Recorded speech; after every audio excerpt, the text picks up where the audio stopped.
प्रश्नावली 4.2 का हमारा क्वेश्चन नंबर 3 है।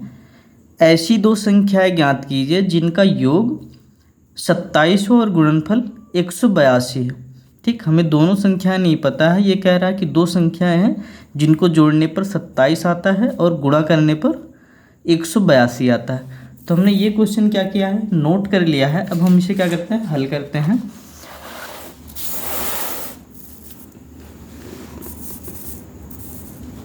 तो लिखेंगे हल।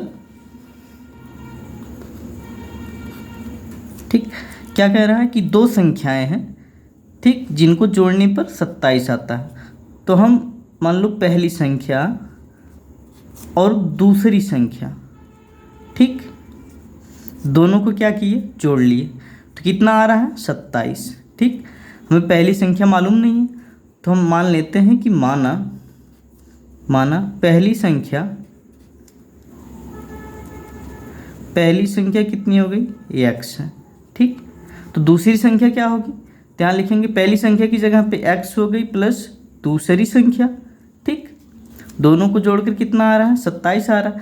तो दूसरी संख्या अगर हम इधर ही रखें और x को बराबर के उधर भेज दें तो क्या आएगा, 27 माइनस x। तो दूसरी संख्या कितनी आ गई, 27 माइनस x। कहने का मतलब ये है कि अगर दो संख्या जुड़ के 27 आ रही, उसमें से एक x है, ठीक, एक संख्या उसमें से x है, तो 27 में से अगर x निकाल दें तो दूसरी संख्या क्या होगी, वही होगी। दूसरी संख्या कितनी होगी, जोड़ने पे जितना आ रहा है उसमें से पहली वाली संख्या घटा देंगे तो बचेगी क्या, दूसरी वाली संख्या। तो दूसरी संख्या जो है 27 माइनस x है। अब क्या कह रहा है कि दोनों का गुणनफल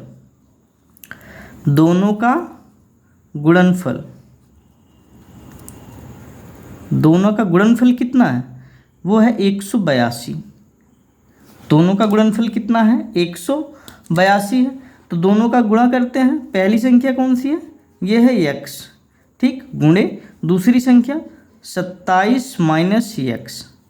दूसरी संख्या कितनी है, 27 माइनस x बराबर 182। ठीक, बराबर 182। तो x का गुणा करते हैं हम। x का गुणा करेंगे 27 में, कितना बनेगा, 27x। फिर x का गुणा माइनस x में करेंगे, बन जाएगा माइनस x² बराबर में 182। ठीक, अगर हम इन सब चीज़ों को उधर लेके जाएं, इधर क्या बच जाएगा, 0। इधर क्या बचेगा, 0 बराबर उधर जाएगा तो ये माइनस जो है x, ये प्लस में बदल जाएगा x²। और ये 27 इधर प्लस में, उधर जाएगा माइनस 27x। ठीक, इधर हमारा 182 पहले से ही है प्लस में, ये हो गया। अब क्या करते हैं, अब जो इस समीकरण को संतुष्ट करेगा वही x का मान होगा। तो x का मान निकालते हैं।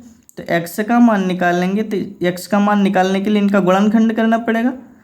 तो x² माइनस 27x को हम दो भागों में बांटेंगे। ठीक, 27x को दो भागों में बांटने के लिए क्या करते हैं, इसको इसके गुणांक में गुणा करते। इसका गुणांक 1 है, तो 1 में और 182 में गुणा होता है तो क्या हो जाएगा, 182 आएगा। ठीक, 182 का गुणनखंड कर लेते हैं। ये हो जाएगा हमारा, 2 से कटेगा, 2 9 18, 2 1 के 2। ठीक, अब कितने से, 7 से काटेंगे, 7 1 के 7, 7 3 21, ठीक, 13, 7 दूनी 14 और 13 दोनों मिलके क्या बनाएंगे, 27। कहने का मतलब इसका 2 भाग हो गया, 27 का 2 भाग, एक हो गया हमारा 13x और एक हो गया हमारा 14x। ठीक, प्लस 182, ये हो गया। तो यहाँ से करेंगे x कॉमन लेंगे, ये बन जाएगा x माइनस 13।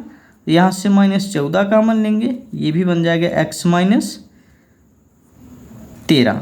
ठीक, 14 के 14, 4 18, 14 3 42, ये हो गया। तो एक कोष्ठक में हो गया x माइनस 13 और एक कोष्ठक में हो गया x माइनस 14। ठीक, तो जो पहली संख्या होगी हमारी वो x बराबर क्या होगा, x बराबर x माइनस 13 बराबर 0। तो x बराबर क्या हो गया, 13। x बराबर क्या निकल के आया, 13 हमारा। ठीक, और यहाँ से अगर x माइनस 14 बराबर 0 लेते हैं तो x बराबर कितना आएगा, ये 14 आ जाएगा। ठीक, तो x क्या है हमारी पहली संख्या है, दूसरी संख्या क्या है पहली संख्या। ठीक, पहली संख्या 13, तो दूसरी संख्या क्या हो जाएगी, दूसरी संख्या है हमारी 27 माइनस एक्स। 27 माइनस एक्स कितना हो गया, ये हो गया हमारा 27 में से, यहाँ 27 में से 13 निकलेगा, कितना बचेगा 14। ठीक, 27 में से 13 निकलेगा 14। पहली वाली संख्या कितनी है, ये हमारी 13 और दूसरी वाली कितनी है 14। ठीक, यही क्या है हमारा आंसर है।